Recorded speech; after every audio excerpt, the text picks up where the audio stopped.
വിവാദങ്ങൾക്കിടെയാണ് പുതിയ DGP-ആയി റവാഡ ചന്ദ്രശേഖർ ചുമതലയേറ്റത്.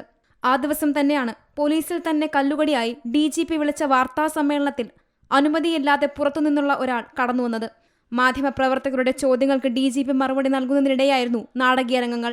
കണ്ണൂർ അഞ്ചരക്കണ്ടി സ്വദേശി ബഷീർ കയ്യിലുണ്ടായിരുന്ന കടലാസുകൾ ഉയർത്തിക്കാട്ടി ചോദ്യം ചോദിച്ച് DGP-യുടെ മുന്നിൽ പരാതിയുമായി എത്തി. മാധ്യമപ്രവർത്തകനല്ല, പുറത്തുനിന്നുള്ളയാളാണ് കാണാൻ വന്നതെന്ന് മനസ്സിലായപ്പോൾ ഒപ്പമുണ്ടായിരുന്ന പോലീസുകാർ ഇടപെട്ടു.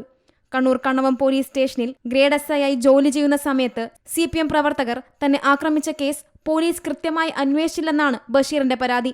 ബഷീറിന്റെ പേര് അടുത്തിടെ ഇറങ്ങിയ സിനിമയിൽ തന്നെ അനുവാദമില്ലാതെ ഉപയോഗിച്ചെന്നും പരാതിയുണ്ട്. എന്നെ പീഡിപ്പിച്ച ആ ഒരു പരാതിയാണ്. ഇതെന്റെ വൈഫ് കൊടുത്ത പരാതിയാണ്. ഓരോ ഫയലും ഒരുപാട് ജീവിതാണെന്ന് പറഞ്ഞാൽ ഞാൻ 21 മുതൽ ഈ സാജിദ കൊടുത്ത പരാതിയിൽ ഒരു തീരുമാനമായിട്ടില്ല. അല്ല, എന്നെ ഞാൻ വിസിറ്റേഴ്സ് റൂമിൽ ഇരുന്നതാണ്. നിർബന്ധപൂർവ്വം എന്നെ അവിടത്തേക്ക് പറഞ്ഞു വിട്ടതാണ്. യൂണിഫോം ഇട്ട ഒരാള്, ഞാൻ പേര് നോക്കിയില്ല. സംഭവത്തിന്റെ പശ്ചാത്തലത്തിൽ കണ്ണൂർ സിറ്റി പോലീസ് കമ്മീഷണറോട് പോലീസ് ആസ്ഥാനത്ത് നിന്ന് ബഷീറിനെ കുറിച്ച് വിവരങ്ങൾ തേടി. നിരന്തരം പരാതിയുമായി എത്തുന്ന ആളാണ് പോലീസ് ആസ്ഥാനത്തും എത്തിയ ഇദ്ദേഹവുമെന്നാണ് കണ്ണൂർ കമ്മീഷണറുടെ റിപ്പോർട്ട്. ബഷീറിനെ ആക്രമിച്ച കേസുമായി ബന്ധപ്പെട്ട് അന്വേഷണം പൂർത്തിയാക്കി കുറ്റപത്രം സമർപ്പിച്ചതാണെന്നും പോലീസ് വിശദീകരിക്കുന്നു.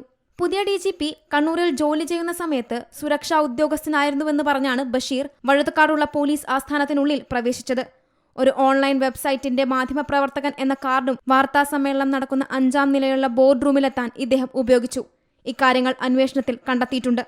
സംഭവ വിവാദമായ പശ്ചാത്തലത്തിൽ AIG G പൂങ്കുഴലി IPS അന്വേഷിക്കും. ബഷീർ എന്നയാളെ തിരുവനന്തപുരം മ്യൂസിയം പോലീസ് കസ്റ്റഡിയിലെടുത്തു. C Malayalam news, Thiruvananthapuram.